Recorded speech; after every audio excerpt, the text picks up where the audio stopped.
Bismillahirrahmanirrahim. Assalamualaikum warahmatullahi wabarakatuh. Perkenalkan, nama saya Saharudin dengan NIM 241031058 dari Prodi Sistem Informasi Angkatan 2024. Nah, pada kesempatan kali ini kita akan membahas topik terkait supply chain management, yaitu analisis manajemen pengadaan, distribusi, dan transportasi.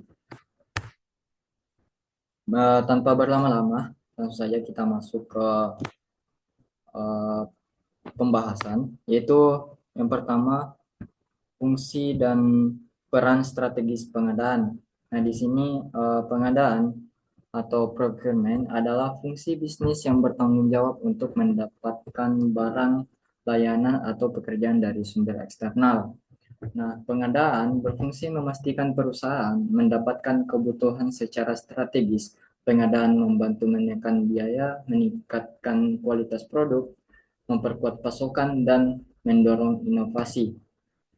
Nah, jadi pengadaan itu fungsinya merupakan fungsi bisnis yang mana bertanggung jawab untuk mendapatkan barang, layanan, atau pekerjaan dari sumber eksternal.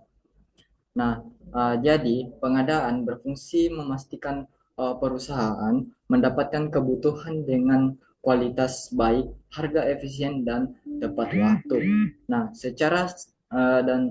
secara strategis, pengadaan membantu menekan biaya, meningkatkan kualitas produk, memperkuat pasokan, dan mendorong inovasi.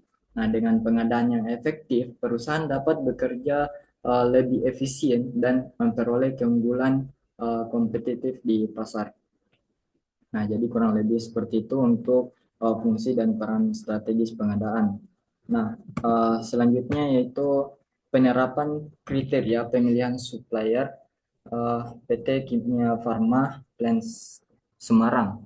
Nah, di sini kita mengambil satu contoh perusahaan nyata, yaitu PT Kimia Farma Plants Semarang.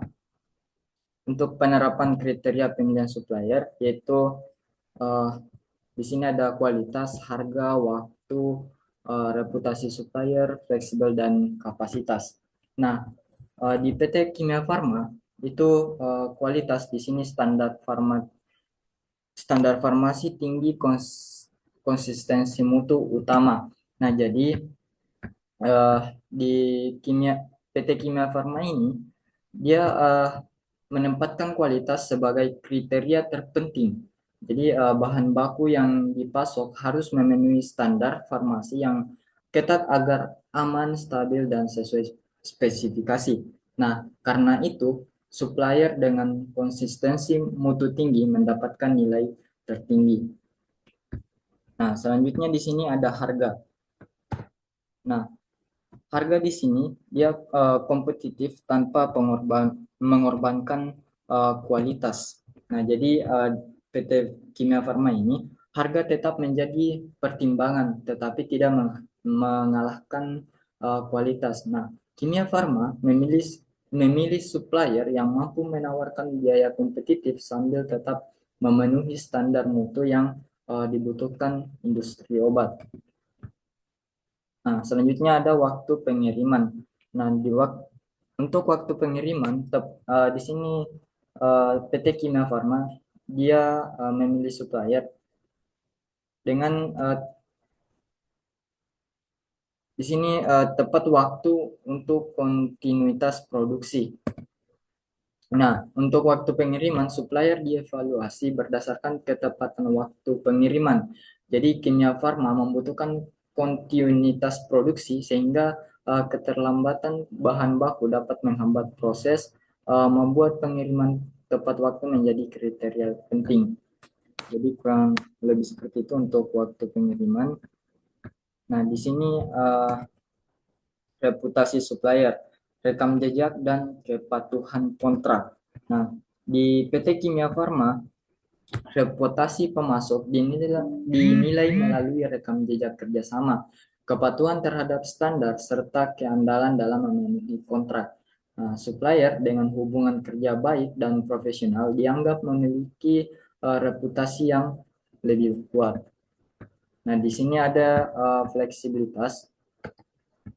Fleksibilitas dan kapasitas menyesuaikan volume dan jumlah pasokan. Nah, fleksibilitas di sini uh, secara operasional, kimia farma memerlukan pemasok yang mampu menyesuaikan volume permintaan ketika terjadi peningkatan produksi atau kebutuhan mendadak. Dan untuk kapasitas di sini dalam praktik pengadaan obat, kapasitas pemasok tetap diperhatikan untuk memastikan mereka mampu memasok jumlah bahan baku dalam volume besar dan stabil. Jadi kurang lebih seperti itu untuk penerapan kriteria pemilihan supplier PT Kimia Farma. Selanjutnya di sini ada alur sederhana siklus pengadaan di PT Kimia Farma. Yang pertama di sini ada perencanaan kebutuhan. Nah, pada perencanaan kebutuhan, bagian produksi atau laboratorium itu menentukan kebutuhan bahan baku atau bahan penunjang sesuai standar kimia farma. Nah, setelah itu di pencarian di sini selanjutnya ada pencarian dan seleksi supplier. Nah, di bagian ini uh, tim procurement atau tim pengadaan mengumpulkan daftar calon supplier dan menilai sesuai kriteria seperti yang kriteria sebelumnya itu ada kualitas, ada harga, pengiriman, reputasi, fleksibilitas, dan terakhir yaitu kapasitas. Nah, setelah tim pengadaan mengumpulkan daftar calon supplier dan menilai sesuai kriteria, selanjutnya evaluasi penawaran dan negosiasi. Nah, pada bagian ini penawaran dibandingkan lalu dilakukan negosiasi untuk harga, waktu pengiriman dan syarat kontrak. Nah, setelah itu di sini ada penetapan kontrak purchase order atau PO. Nah, disinilah supplier terbaik ditetapkan, kemudian kontrak atau PO diterbitkan. Nah, setelah kontrak diterbitkan, selanjutnya masuk di pengiriman barang oleh supplier. Nah, di sini supplier mengirim bahan sesuai jadwal dan spesifikasi. Nah, selanjutnya setelah itu ada penerimaan dan pemeriksaan barang. Nah, di bagian ini eh, QC Kimia Farma itu melakukan pemeriksaan kualitas, jumlah serta kesesuaian bahan. Jika sudah sesuai, maka dilanjutkan evaluasi kinerja supplier. Nah, di bagian ini supplier dinilai kembali berdasarkan konsistensi kualitas, ketepatan waktu, dan kepatuhan kontrak. Jadi kurang lebih seperti itu untuk alur sederhana siklus pengadaan yang ada pada PT Kimia Farma. Nah, selanjutnya ada hubungan antara pengadaan distribusi dan transportasi dalam menciptakan efisiensi rantai pasok atau supply chain. Nah, jadi di sini ada hubungan antara pengadaan, distribusi dan transportasi dalam menciptakan efisiensi rantai pasok. Jadi hubungannya itu pengadaan memastikan perusahaan memperoleh bahan baku yang tepat. Ketepatan pasokan ini kemudian mendukung distribusi karena produk bisa diproduksi tanpa hambatan dan dikirim sesuai jadwal ke gudang ataupun distributor.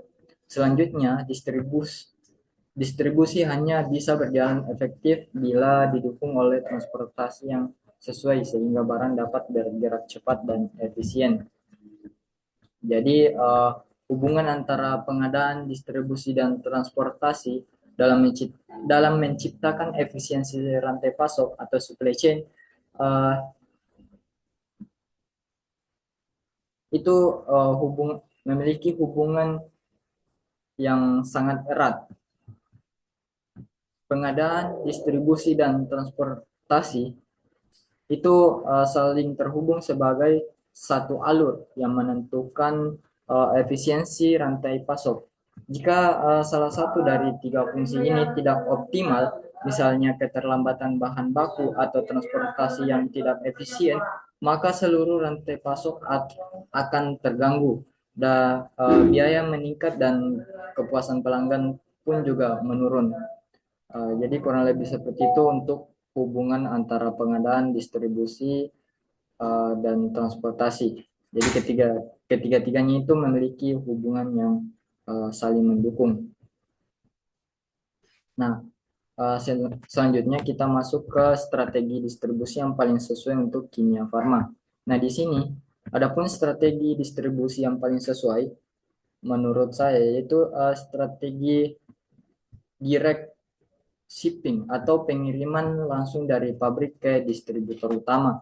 Nah, kenapa saya memilih uh, bagian strategi ini? Karena strategi ini sesuai karena Kimia Farma memiliki jaringan distribusi luas dan produk farmasi membutuhkan kecepatan serta kontrol mutu yang ketat.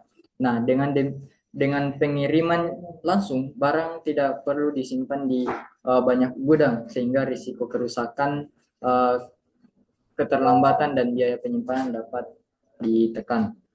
Nah, adapun kelebihannya di sini dapat mengurangi biaya gudang, mempercepat waktu kirim, menjaga kualitas produk farmasi, dan meminimalkan risiko kontaminasi atau kerusakan.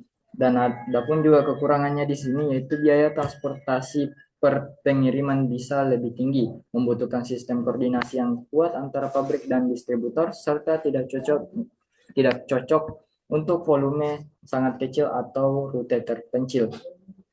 Nah, jadi kurang lebih seperti itu untuk strategi distribusi yang paling sesuai untuk kimia farma menurut saya.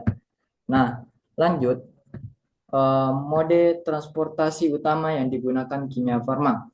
Nah, untuk transportasi eh, yang digunakan yaitu transportasi jalan atau truk. Nah, kenapa? Karena eh, mode ini paling sering digunakan karena fleksibilitasnya dapat mencapai seluruh wilayah distribusi, cocok untuk pengiriman produk farmasi dan mudah diatur jadwalnya.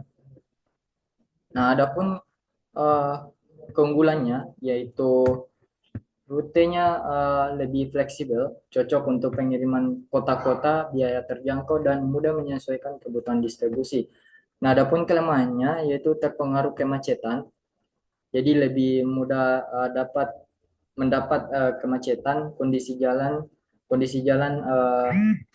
sehingga dapat merusak produk cuaca dan memiliki kapasitas angkut lebih kecil dibanding kereta ataupun kapal sehingga kurang efisien untuk volume besar.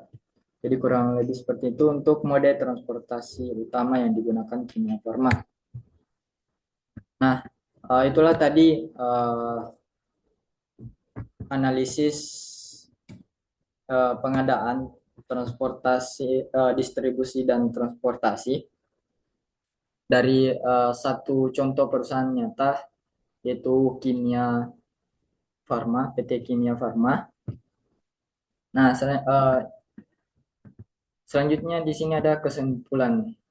Nah, pengadaan, distribusi dan transportasi merupakan elemen kunci dalam efisiensi rantai pasok kimia farma.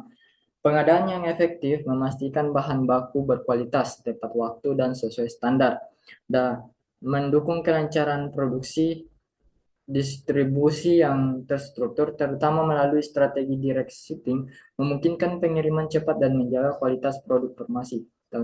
Transportasi jalan sebagai moda utama memberi fleksibilitas dan jangkauan luas, meski memiliki keterbatasan kapasitas. Nah, sinergi ketiga fungsi ini memungkinkan perusahaan menekan biaya, mempercepat waktu pengiriman, dan mempertahankan standar mutu, sehingga menciptakan keunggulan kompetitif dalam operasional supply chain atau rantai pasok. Nah, sekian dari penjelasan saya. Apabila ada kata yang kurang jelas atau mungkin kurang dipahami, mohon dimaafkan. Wabillahi taufiq wal hidayah. Assalamualaikum warahmatullahi wabarakatuh.